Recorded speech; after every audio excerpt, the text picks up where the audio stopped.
嗨，大家好，我是小乔，欢迎来到频道了。今天我邀请了七七，我想采访七七。好，七七你好。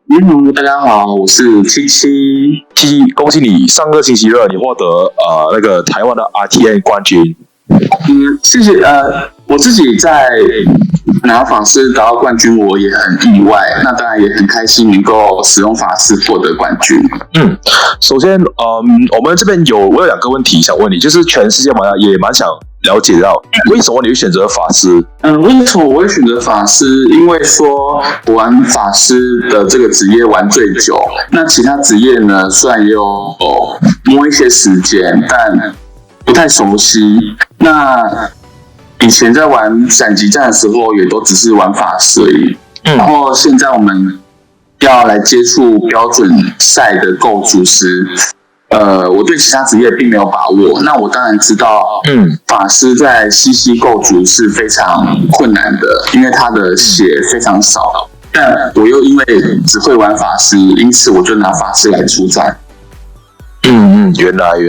好，我下一个问题就想问你，就是这次比赛哪一局对你印象是最深刻的？印象最深刻的话，应该就是8强争夺4强赛时遇到一个守护者，因为他非常运用巨人的 Golden 以及挥锤，让他的攻势很猛烈，然后我的血量就掉得非常快，因为我不会想要阻挡他，我想要对他造成一些猛烈的伤害，让我们的血量持平。因此我在很前面的时候就使用了我们的 L 角。那在后期时，我不小心把装备推出去做了多余的抵挡，而让我们的血量来到守护者1，而我是2滴血。那这个时候守护者就可以使用他的龙头来造成秘法防御4。然后呢，因为我已经没有了角的情况下，我只能 instant 自己的排库顶。然后那时候搬到一张零费打3的闪电，那这个时候刚好手上有一张蓝色的 Snapback，因此我就巧妙的回应那张零费打3，用 Snapback 呢去打自己1点，让我们的血量1:1，而对手就不能使用他的龙头做秘法防御，因此就这样拿下这一局的胜利。原来。好，琪琪，我想问一下，就是你的那个法师的牌组跟一般的法师牌组有什么不一样？有什么特别的？其实也没什么太大特别，因为这个环境呢，大家来说都不会去上秘法防御装备，那所以在每一张能够对对手造成秘法伤害的卡片都非常的优秀，因为都能足够的卡到对手这样子。那我特别最喜欢的就是 Laser in Lava 跟那张连锁闪电，就是 Step Back 对吧？对，因为 Laser in Lava 它可以就是根据我目前需要的什么卡来放到我的牌库顶，那能巧妙的灵活运作这样子。那另外一张连锁闪电呢，也是一张 Laser in Lava 会找出来的牌，因为它可以让我用 Instant 搬出来，再使用下一招法术，是一个强大的 combo。好，七七，因为你是世界上就是第一位法师玩家在 RTN 获得冠军，像外国他们通常只有8强跟4强就无法拿到冠军，然后这就引起了一个热门话题，就是在一晚里面你就全世界红了，说你是世界第一位法师玩家拿冠军，这样他们传了一些问题给我，我就想问一下你，一个问题就是通常你会在多少回合里边要结束那个游戏？通常我会越快越好，然后平均大概是6个回合以内解决对局这样子。因为法师天生只有30滴血嘛，那我们没办法打持久战的，那所以我们就是尽快的以尽快的造成最大伤害为主。像其实因为法师现在就比其他英雄少10滴血，你如何解决这个差别？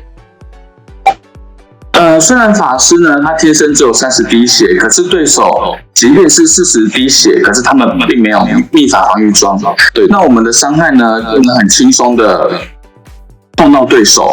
所以我们在换血的情况下呢，往往都是我们20滴血，那对方30滴血。那我们在以10点血量的差距时，但是我们还是有 L 角来争取最后一回合做斩杀。原来好，好，这样七七，我想问一下，就是为什么你会玩回闪滴血？回闪滴血是突发奇想，那这个对局我是遇到守护者才会使用的牌，因为他们会有 dominate 他们的英雄能力，那对我们造成的伤害会非常巨大，而我就会选择带上回血石，那来弥补我们的血量差距。但是这也是我很害怕自己的英雄能力去翻到这一张卡片，可是所幸在比赛的对局中，我并没有因为翻到回血石而卡住，反而是利用了补血石来拯救自己的血量。哦，这样你是蛮幸运的，因为听说英雄效果翻到的话，这样就真的是会很尴尬，对，会卡住。好，我这边有一位玩家，就是他问的蛮特别的问题，就是他想问你，通常你在第一和第二回合你会做什么？通常在前2个回合，我都是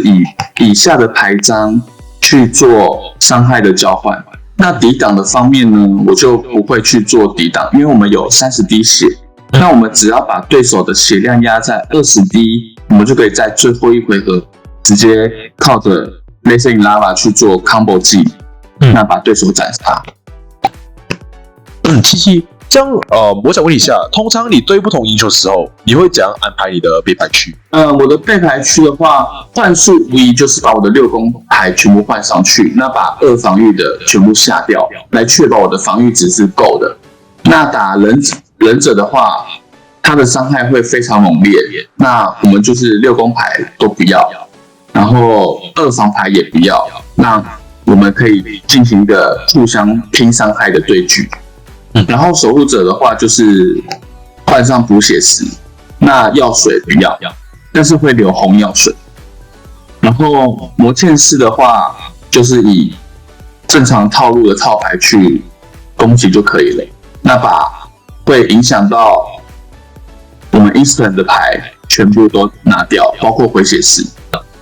好，这样大家都有一个共同就想问，就是怎样才可以在标准打赢法师？其实法师是非常少见的职业，那如果要对付法师的话，无疑要带秘法防御装。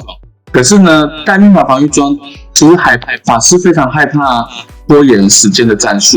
因为他们必须要在短时间之内把对局结束。那如果你有上秘法防御装备的话，那时间一拉长，对法师是非常劣势的，因为他们只有30滴血，并没有这么多的血量可以去跟你交换。对，就好像跟守护者打的时候，就是守护者就可以一直防你们，就延长那个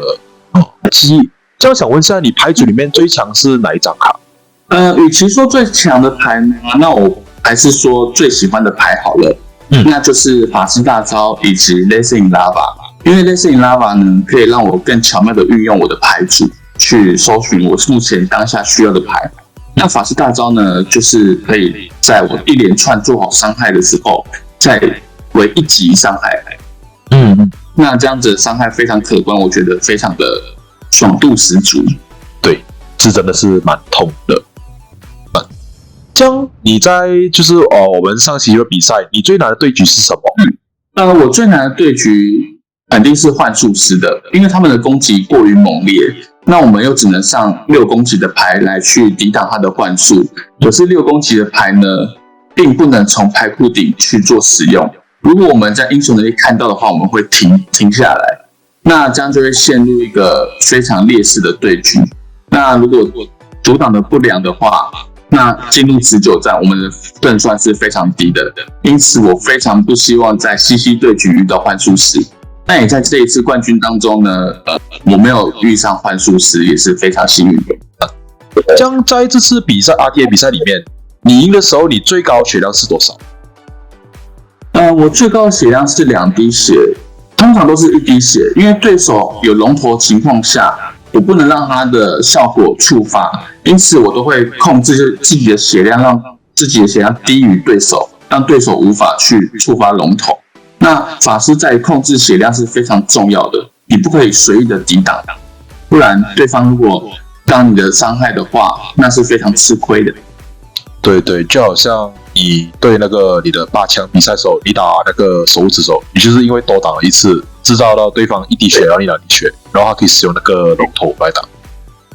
没错没错，所以非常惊险。这样琪琪，你主要的那个胜利套路是什么？我的胜利套路呢，就是在前面的回合呢，制造一个非常强大的攻击，让对手血线压到我能够斩杀的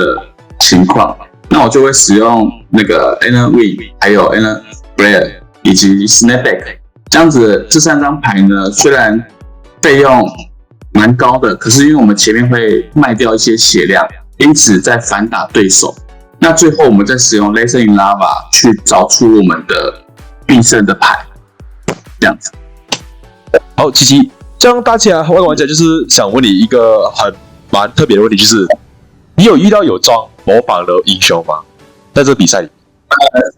有。那对手是一个暗影魔剑士，那对手他穿了3件魔法防御装，那这样子的话，我的伤害会在前期非常难以攻破，然后对手就可以，因为暗影魔剑他前期只要做抵挡，他为了升他的 token 就好，所以我非常害怕他的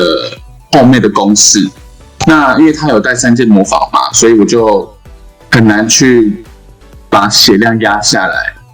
直到最后的时候，我去赌他的 pitch 数一定不够我的秘法攻击。那想当然，对手刚好运气比较不好，手上都是红 pitch， 所以我就攻势就攻击过去了，那就这样子赢得那一场胜利。好，琪琪，这样我已经问完你问题，就是来自世界各地不同玩家想问你的问题。这样你有什么话想跟世界各地的法师玩家讲吗？很开心各位能够把影片看到最后，因为我是喜欢法师的玩家而选择法师参与这一次的 RTN， 那也顺利获得冠军，那我就为法师而感到非常荣耀。那我很谢谢一路上的朋友陪伴与训练排技，相信大家呢也能利用法师获得好成绩。或许这条路很艰难，那可是当你成功之后呢，你会获得满满的成就感。那最后呢，也很谢谢 CYKL 的邀请呢，让我与大家说说话。感谢琪琪今天可以参与这个采访，我也蛮高兴你可以参与，就跟我们聊这法师的话题，然后 FAB 的话题。也谢谢 CYKL 的邀请，也很开心能够跟大家说说话。好，大家今天影片就到这里了，我们下次再见，拜拜，拜拜。